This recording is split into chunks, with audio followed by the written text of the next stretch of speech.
గత 2 రోజులుగా ఈ జెమిమా రోడ్రిగ్స్ అనే అమ్మాయి మీద ఎన్నో ట్రోలింగ్స్ జరుగుతున్నాయి. అసలేం చేసిందామ?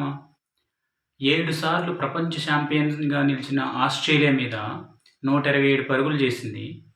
15 మ్యాచ్‌లు వరుసగా గెలుచుకుంటూ వచ్చారు ఈ వరల్డ్ కప్‌లో. ఆస్ట్రేలియాకి ఓటమంటూ లేదు.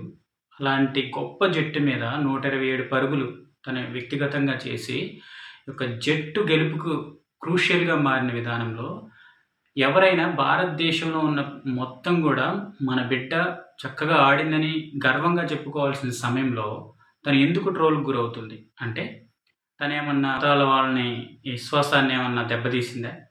రాముడు దేవుడు కాదని జెప్పిందా? కృష్ణుడు దేవుడు కాదని జెప్పిందా? లేతే శివుడు దేవుడు కాదని జెప్పిందా? అసలు తను ఏ మతానికి సంబంధించి ఏం విమర్శించలేదు గదా! తను చిన్నప్పటి నుంచి ఏ విశ్వాసంలో అయితే పెరిగిందో, ఆ విశ్వాసంలో పెరిగిన దాన్ని బట్టి మొట్టమొదటగా తను నమ్మిన విశ్వాసాన్ని బట్టి ఆ దేవునికి కృతజ్ఞత చెప్పింది.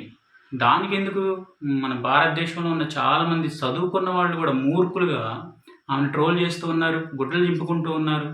అటువంటి గొప్ప ప్రదర్శన చేసినందుకి మన బిడ్డగా ఆమె వేసుకున్న జెర్సీ మీద ఏముంది? ఇండియా అని ఉంది గదా! ఇండియా కోసమే గదా! తను సెంచరీ చేసినా గానీ తను కనీసం బ్యాట్ గూడా లేకపోకుండా ఆ విన్నింగ్‌లో ఎంతో క్రూషియల్ రోల్ పాటించింది గదా! ఎందుకు ఇంత ట్రోల్ చేస్తూ ఉన్నారు? వేరే మతాల విశ్వాసాన్ని ఏమన్నా కించపరిచిందా? అలా అయితే మను బకర్ తన విశ్వాసాన్ని గెలిచిన తర్వాత ప్రదర్శించింది. అప్పుడెవరైనా ట్రోల్ చేశారా? కృష్ణుడు నన్ను నడిపించాడని చెప్పింది. చెస్‌లో ఛాంపియన్స్ అయిన వాళ్ళు చాలామంది భగవద్గీత, రామాయణం మా ఇన్స్పిరేషన్ అని చెప్పారు. అప్పుడెవరైనా ట్రోల్ చేశారా? చాలామంది పొలిటీషియన్స్ గూడా వాళ్ళ ఫెయిత్‌ని బహిరంగంగా ప్రొక్లైమ్ చేస్తూ ఉన్నారు. అలాంటప్పుడు ఎందుకు ట్రోల్ చేయలేదు?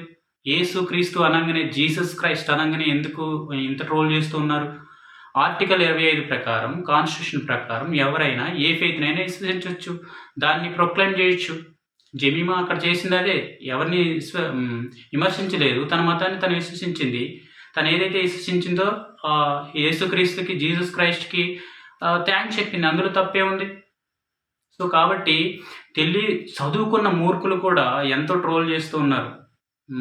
నిజంగా మన భారతదేశంలో ఉన్నోళ్ళని చూసి వేరే దేశం వాళ్ళు ఈ ట్రోలింగ్‌ని చూసి ఎంత దౌర్భాగ్యంగా ఆలోచిస్తారో ఆలోచించండి. ఇప్పుడిప్పుడే ఉమెన్స్ బయటకొస్తూ ఉన్నారు. అక్కడ తను చేసిన తప్పేముంది? వేరే మతాలను కించపరిచిందా?